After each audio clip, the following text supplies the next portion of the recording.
Здравейте, уважаеми зрители! Започва час по България на Национална телевизия СКАТ. Аз съм Пламен Павлов.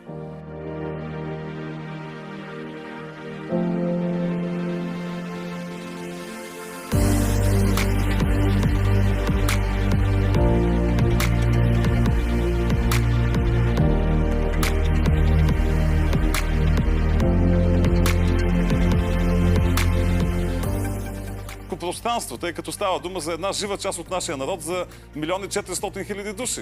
Какъв начин? Позволиш да те коригирам, тези българи в Македония, които имат така ясно българско самосъзнание, тъй като на практика говорим за 1 300-400 000 души, които са...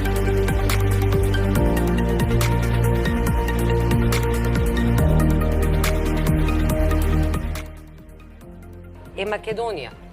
Во ова официјална книга пишува дека во Македонија има 1 400 000 бугари. Официјална книга.